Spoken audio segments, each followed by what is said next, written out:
afternoon, everybody. I'm your host, Crystal. This is another edition of the 9 O'Clock Meltdown podcast.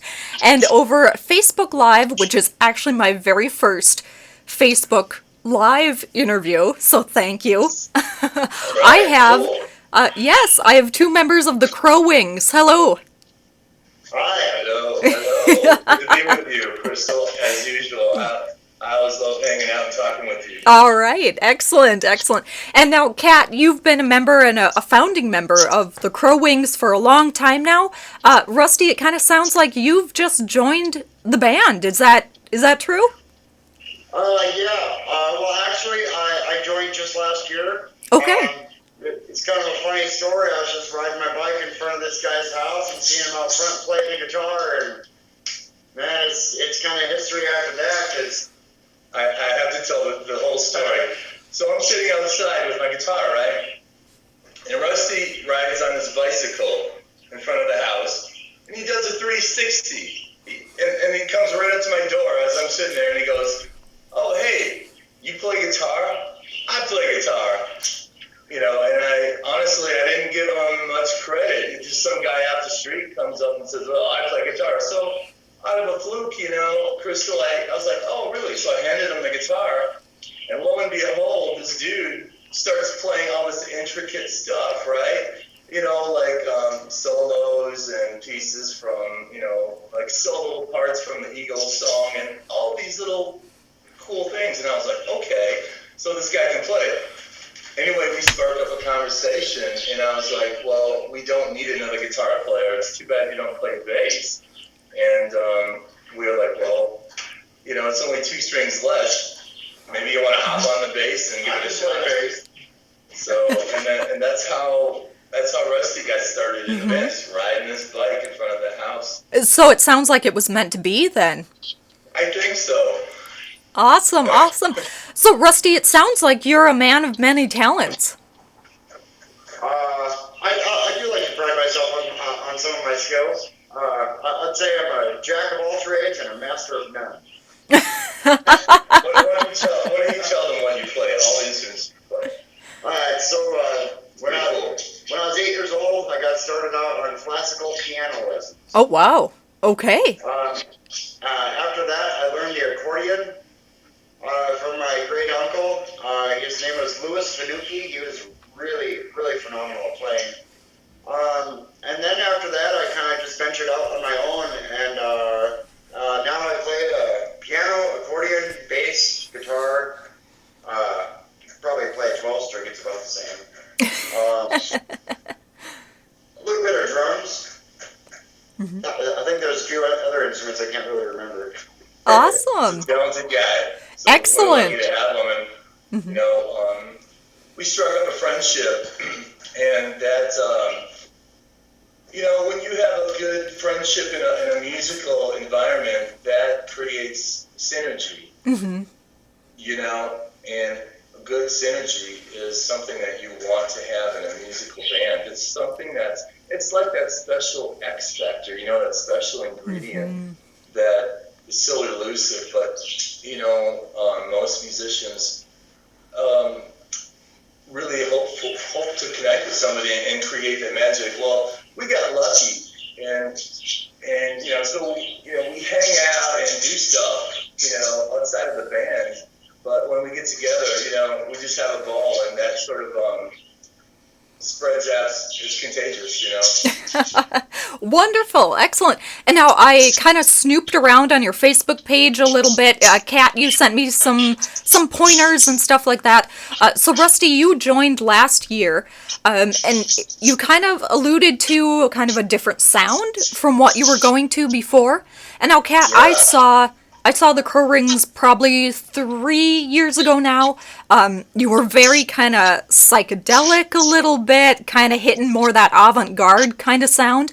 What's your new sound? Well, a band is really a collection of its parts, It's like a soup. You have one ingredient, you have another ingredient, and it all makes a collective, and what we had going was was very unique. It was very, it reminded me personally of like the Velvet Underground. Sorry about the birds; they're very loud. They know we're doing something important, so they want to be on air. You have birds in your house? So that first original lineup of the band was very cool and eclectic, and we have an album out that we're very proud of, our debut album. But along the line, people have lives and children and jobs and everything else, and sometimes things just change and paths change, and people get married and they go on with their happy lives, and there's some of us who are just lifers who are in it for the long haul, and we still love Izzy and Jessica and everyone, and they're all family still. We talk to them and we just, it's all good. But once they decided that they want to do different things, it was really Rusty and I sitting in the basement going, okay, well, what do we do now?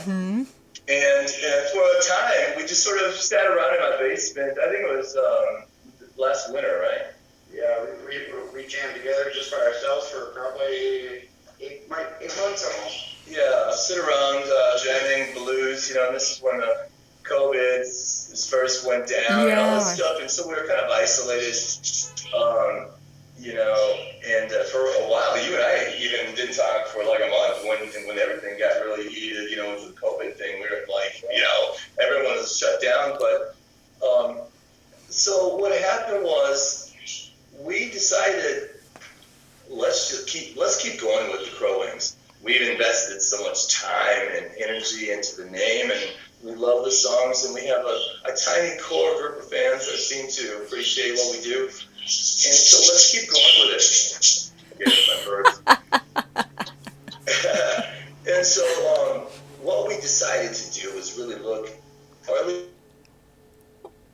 what I decided to do is look inside myself and say, okay, well, what do I want to do right now, and how do I want to keep going forward? Yeah. And I grew up with loud punk and loud music, just in your face, raw. When I was a little kid, it was heavy metal, and then it changed to punk, and then it was grunge and all this stuff, and I miss cranking the amps up. And then an interesting thing happened, Crystal. We went down. We were in Minneapolis at the second night of the riot during the whole thing that went down with George Floyd. The second night when the precinct went up in flames, we were there at Ground Zero. Okay. And I'll tell you what, something happened where it changed my whole perspective on what I want to do. It was at that time that I decided, let's just crank the amps to 10 and utilize this energy, because we were swept up in the moment. It was really interesting. And it was because of that night that sort of the band, what you see and what you hear now, it was forged in flames that night, during the riots. Right. Wow. And, wow. So it sounds like it sounds like you're taking really that kind of energy and that frustration that people are feeling right now, and kind of pushing it out through the amps in a way and through your guitars. Are you writing anything kind of a little bit more political these days? No? Okay. No, it's not political, but that night, I didn't realize it, but that night I was subconsciously writing a song, and it came out a few days later called Samurai Sun. And it's really about survival, and it's about the intensity of the moment. I don't talk about the incident directly. I just sort of get artistic about it and have a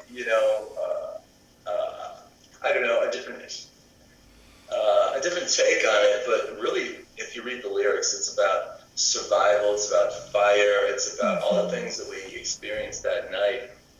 And what we experienced is not really what they show you on television. What it was, I'll tell you firsthand, it was a celebration.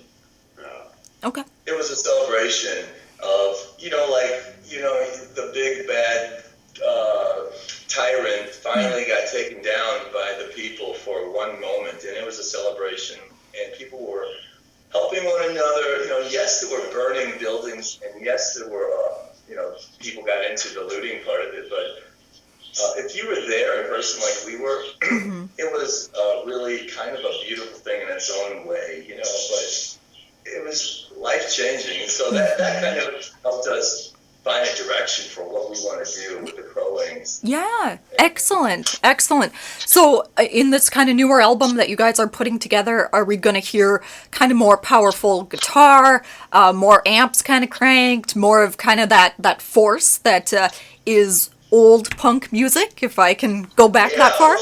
So what I would like to do is take the power, the raw power of, the early punk and the honesty of early punk, send it through the grinder of whatever we have of our own band. We have a new member, Todd, and whatever spits out, we would like to have our own take on that, without sort of copying any one genre. But, that's where we are. We're sort of fast and loud phase of the Crow Wings, and that's what we're delivering. And I tell you what, Crystal, once we made that change, things became a complete 360. It became suddenly intensely fun. All right. Not that it wasn't fun before, but it was a different kind of thing. It was like there were certain forces that were fighting one another. It's sort of, we tried to make certain things fit that, we did, but this new route is kind of like riding a sonic wave. It's just intense, and it's really intense to play. It's kind of like, it's fun to go swimming, but it's way more fun to go surfing. Right now we are surfing on a wave of lightning, and it's so fun. All right, excellent. I enjoy that analogy. I'll have to steal that one. Sonic surfing. That's what it feels Sonic like surfing. It's like this wave of energy, and we're like, there you go. Hang on for the ride. Yeah. I dare you to write a song that has that title in it. I'm sorry? I dare you to write a song that has that title in it. That is a good title. Right. The Sonic Wave. Riding the Sonic Wave. That's what it feels like at rehearsal and at our first show, which we just played with the new lineup, September 4th, 2020. Perfect. Excellent. And speaking of shows, you guys actually have a couple shows coming up later in September and in October. I believe they're down more kind of in the Minneapolis area. Is that kind of by default that you chose to go down to Minneapolis, or is Minneapolis just more punk than anywhere else? No. So what we do right now, we find that the larger cities are more receptive to it. Okay. We don't really play cover songs or top 40, and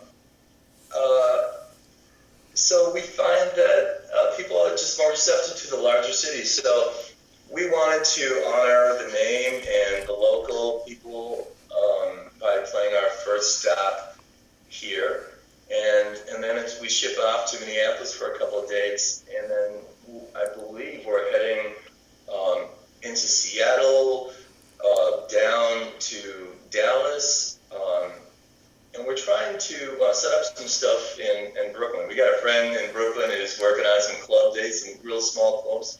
He said, we'll set you up on the couch. You guys take a road trip out east. And so we want to get out a little bit. And it's a strange time, Crystal, to have everything fall into place. Yeah.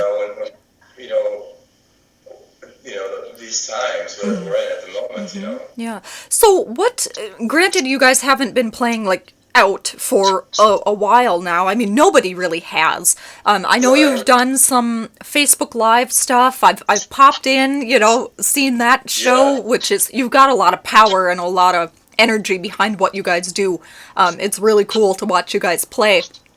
But what does it look like when you guys are going to go out and play out in the public? I mean, obviously everybody is supposed to wear a mask. There's social distancing. There's a lot of different things at play here. What are you guys kind of hoping to see out there? I think everyone needs to take responsibility for their own self as far as it goes for social distancing. if you believe you should be social distancing, then you probably should be. If you feel the need to wear a mask, wear one.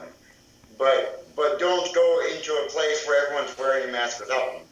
If my personal opinion is, I really don't care what floats your boat as long as it doesn't sink mine.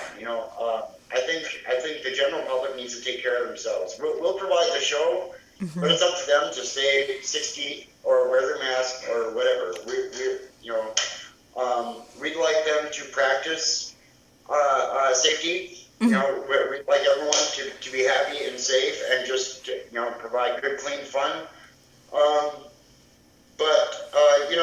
It's it is what it is. I tell you what, it is so strange to be playing shows right now, and we thought about it long and hard. Should we continue to wait? And and I came to the conclusion that at this point, Crystal, we're such an underground band that when we play, we only have a handful of audience show up. Now, these handful of people, they love it, and we have a great time. But we don't have, if we were a touring act that had thousands of people, then we would have a responsibility not to gather all these people. Yeah. But our shows are so sparse that I really don't expect many people to show up, A, and B, what it is for me is we can live stream in these different venues, and if there happen to be a few people that want to show up and brave the elements, and that's fine. What we try to do is stay on the stage and stay backstage, and until, for the time being, just try to stay in our bubble as much as possible. And I feel like I have a responsibility to everybody else, and that's how I view it. And I'm trying to do two things. I'm trying to deliver this music and this escapism for people who need it. There's a lot of people out there who are going through a lot of tough times, and they need stuff like this, and they need creative people to sort of do their things. And if we can do it via live stream, or even start trickling in with live gigs here and there to tiptoe into it, I think people need it right now. And that's why we're doing it, is for other people. We get to play the music and we get to jam and feel it, but really, we spread this music for other people, and we're all in this together, so that's kind of the way I look at it. Yeah. Oh, wonderful. Absolutely wonderful. And now, kind of booking these gigs and things like that, did you guys do that yourself? Did you reach out to people that you already knew, or do you kind of have a manager taking care of you? No, at this point, we're doing everything ourselves. There's no reason to try to get management or anything like that, because it's such a small operation at this point that we can handle it ourselves. If we connect with people and things get busy, we can get other people to help us. And there are a lot of people that help us along the way with this, that, and the other. We're very fortunate to actually have a small core group of people that support us and keep us out there doing our thing. There's expenses that we have, like recording time, traveling expenses and all that stuff, and not to mention our drummer lives 2.5 hours away. Oof. Travel time, yeah. Yeah. Can we introduce Todd, our drummer? Yes, go for it. Yeah, so Todd, we picked up Todd along the way, and it was so cool because we were doing these little live streams, just Rusty and I. And Todd is a great drummer, a world-class drummer.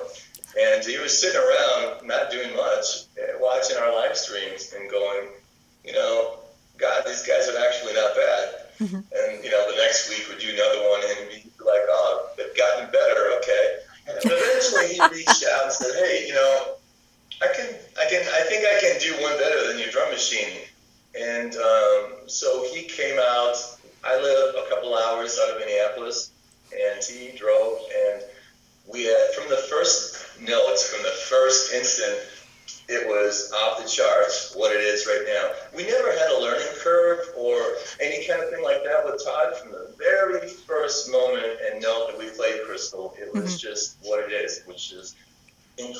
synergy. It's like what we were talking about earlier. Most musicians would die for this kind of synergy. Yeah. And it was like that from the first moment. And so that's how I knew, okay, we're definitely on the right path here. Perfect. With the big changes that we made, and and so that was great. Yeah. And Todd is a wonderful guy. He's been around the scene as well. He's a local Minneapolis boy, and he just he's a little tiny guy with a big drum sound. I mean, it's just incredible. Yeah. Excellent. Excellent. Yeah, he's a great guy. Yeah, good. Can we jump into kind of your new album that you've got cooking a little bit? Now you've done kind of a 360 from your original album and sound, and you're not the only band that I've heard say that. Every single time you release something new, you get to kind of reinvent yourself a little bit. But what's your recording style like? I mean, are you guys going into a studio? Do you have a home studio? Where is that at right now? It's funny you should ask, because right now we are just wiring up my home studio. And what we'll probably do, Crystal, is demo 10 songs that we want to do for the second album. And then we go into a studio that we're looking at right now with... and we'll produce it ourselves. We'll just have the engineer, that owns his studio, record it for us. And we'll lay down the second album. And, it's about a year overdue from, what we planned on. We sort of have this outlook of what we wanted to do, but, sometimes things go unplanned and sometimes they get backed up, and that's just the way life happens. But, well, and then, everything kind of closed down in February, March, so nobody was doing really anything. And now very, very slowly things are getting back to normal. But, like you said, you want everybody to be safe and distance and masked up and things like that. So there's a lot of hurdles to get through with all of it, too. So I'm glad you guys are writing and kind of putting forth new music for people. That's absolutely fabulous. Are you guys also going to do some live stream with these shows that you have coming up in Minneapolis and everywhere else? Yeah, well, that's the cool thing is, if people want to stay home and be safe, I totally understand, and that's why we're live streaming everything we do, so they can, sit on the couch with their loved one, grab some popcorn and some soda, beer, or whatever they want to do, and party with us. Yeah. Be there in spirit,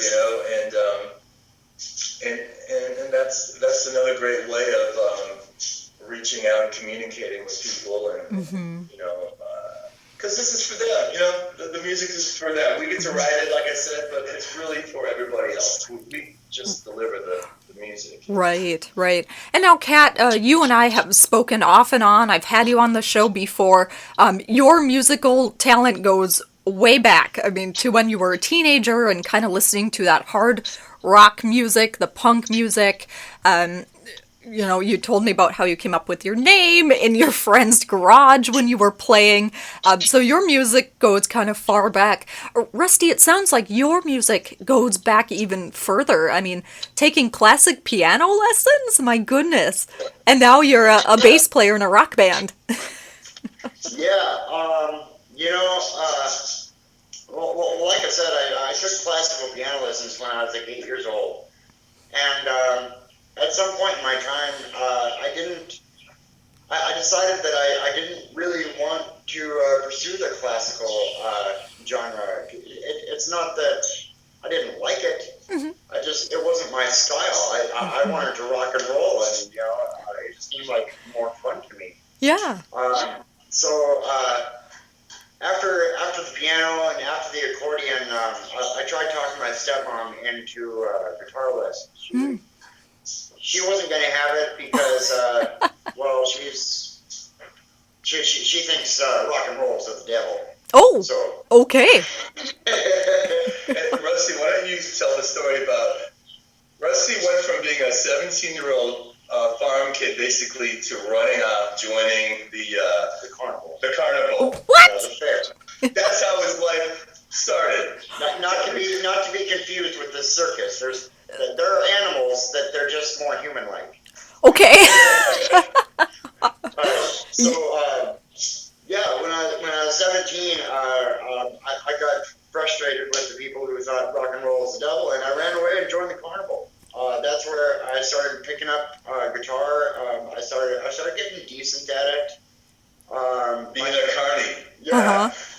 My second year out on the road, my boss let me open up the fair while I was working in a little concession booth. Okay. Well, Okay. I opened up the booth and he let me play my electric guitar. And on 4th of July, I opened up with the Star Spangled Banner. Yeah. It was kind of fun, but I had some complaints. I mean, it was 10 o'clock in the morning. Oh, okay. All right. When I first met Rusty, he told me about some of his background, which is real interesting. He, went through his time with doing the whole drug thing, living on the streets in California. Ooh. Can you tell him a little bit about your backstory?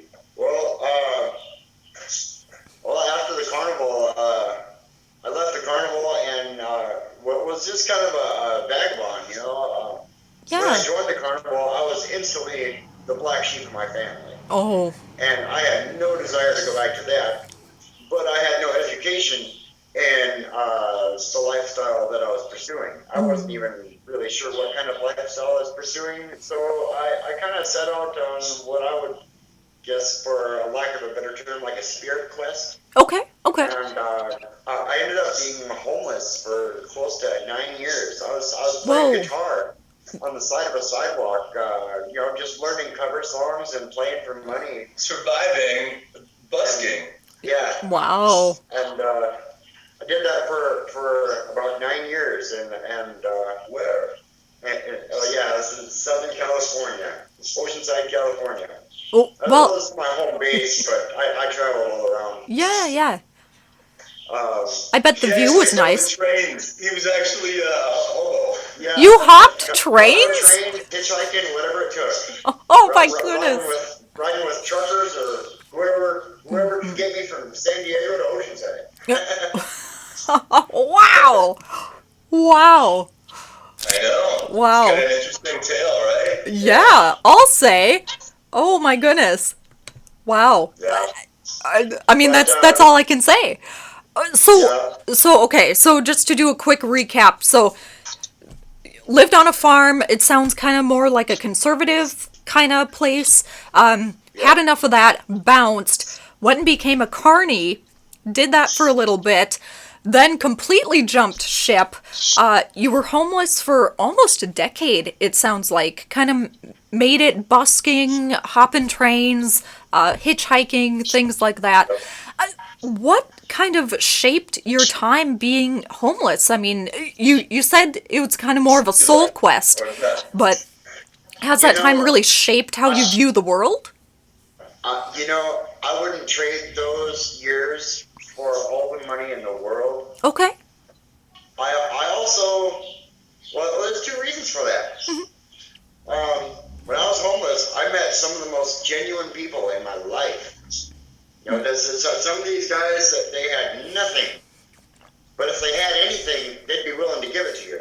Oh, right on. Which was the exact opposite of the background I came from. You couldn't squeeze out a penny out of a millionaire. Oh. But I wouldn't trade those years for anything. They taught me valuable lessons. They made me who I am today. What brought you to Brainerd? Yeah. The only reason why I had to leave that was my drug years. At the time, I was making a decent amount of money busking. And it was fueling a drug use that was going a little out of control. So I decided that the best remedy for that is move away to a place where I don't know anybody, find myself a treatment, and get off the hard drugs. Into Brainerd, Minnesota. I didn't know anyone in Brainerd at the time. I came here to one of the treatment facilities. I actually stayed inpatient inside the facility for a year and a day. Oh, wow. It took over a year to kick these drugs, and luckily I don't struggle with that anymore. But Good, good. I cherish the memories of how I got to be here, and honestly, I wouldn't take back any of it. Yeah. And you know what, Crystal? I can hear all these years of living on the streets when I hear Rusty sing. To me, he's got a very distinct voice, and I can hear all that stuff, and I think it's really cool. And I used to think, oh man, he's got a cool voice when we're jamming acoustics. Well, when we started playing this whole new punk style, it sort of transferred into this. Wow, he's got a great punk voice. It transferred when he puts like power behind it.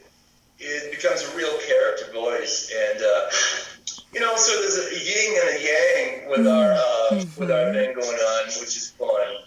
That works in the band. Yeah. Rusty, I just gotta say, congratulations and good for you for getting yourself kind of out of that situation. I mean, everyone that I've talked to, and myself included, everybody goes through that internal struggle and trying to figure out where they fit in and what they believe in, and whether that turns into drug use or, turning into a shopaholic. It's interesting to kind of be in the middle of that, but then also years down the road kind of look back and realize, yeah, I wouldn't trade those moments for anything. So congratulations for you for kind of kicking that and coming out on the other side. That's absolutely fabulous. I am so glad that you met Kat. That's absolutely wonderful. Yeah, thank you. Yeah, So, yeah. it's so strange how things just sort of fall into place sometimes. So that leads us to here we are now, with a new lineup, a new album coming out, Yeah. and we're very fortunate to have all this stuff, and it's very strange to have it all happen in these times, but we just go with it and be thankful that people are seeming to enjoy what we're doing and just keep doing it, Yeah. So on this new album, Rusty, are you gonna take any lead vocals on any of it, or are you guys kind of going back and forth between the two of you?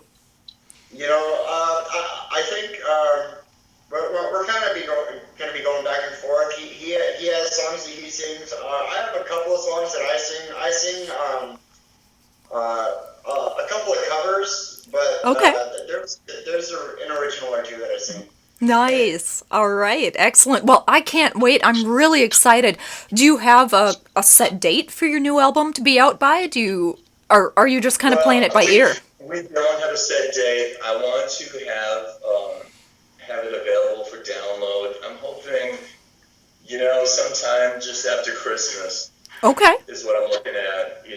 We work very fast, and all the songs are written. We just have to get them laid down and available to the public.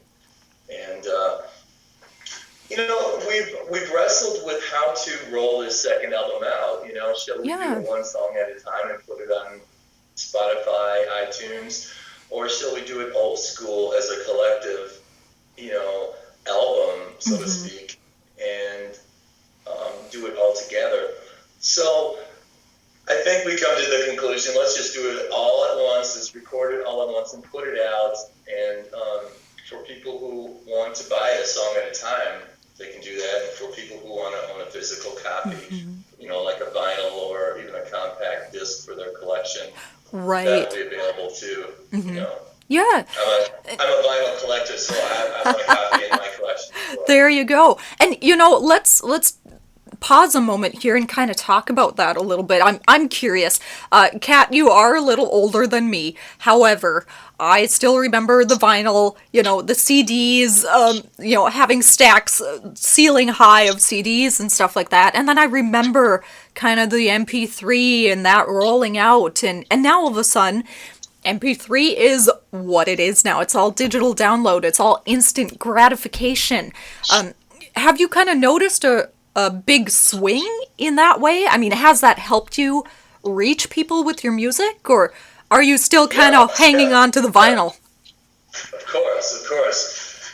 You know, what I still love is the nostalgia part of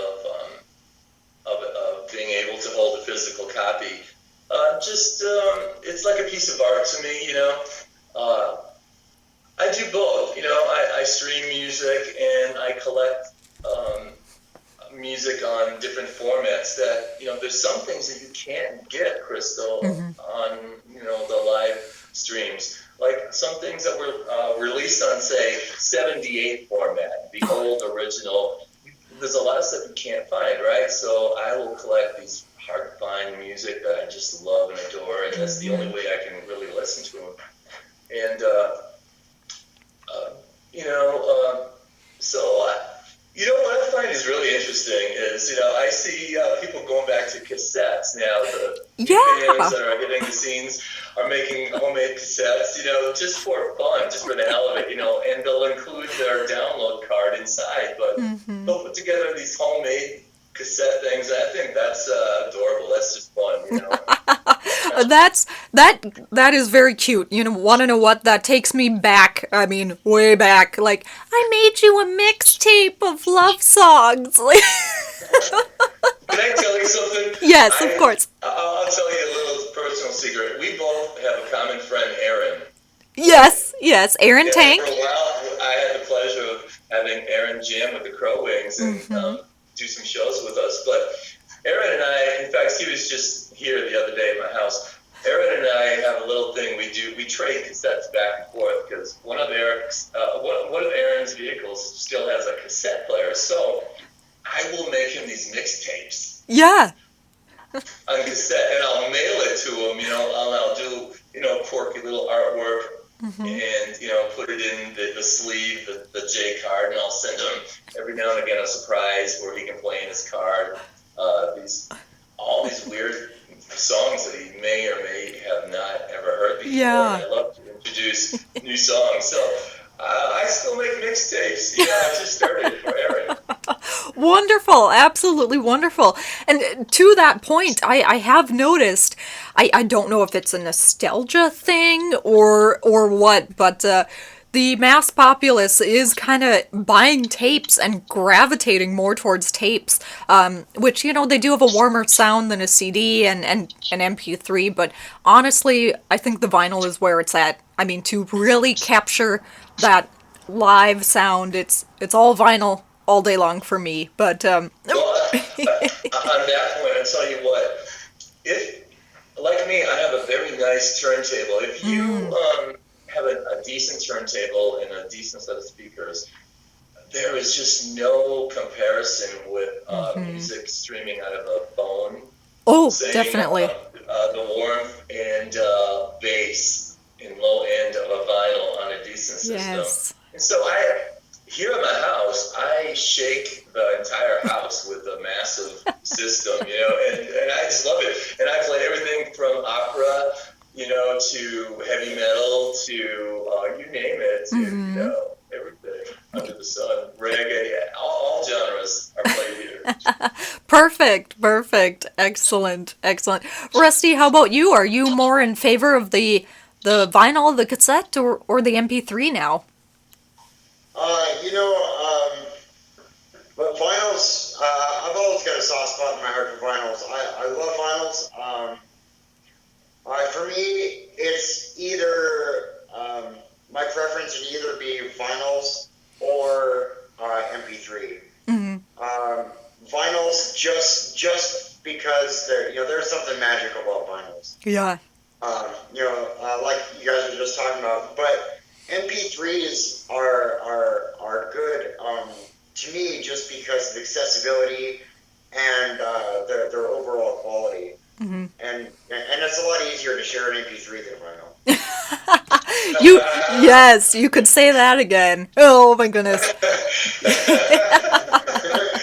the time you never get it back when you share a vinyl, right? Oh yeah. Oh, I know. And plus vinyls now can be so expensive as well. So have you guys thought about maybe putting a couple songs to vinyl for this new album? Yes. Well, Perfect. Our first album was purposely recorded with The first 5 songs being 18 minutes and some seconds, and the Right. second set of 5 being around the same. So at some point when that gets manufactured onto vinyl, he'll be ready. There's a certain limited amount of space that a vinyl will hold per side. Yeah. Otherwise, you start losing sound quality. 18, 19 minutes is about optimal for good sound quality. All right. And Perfect.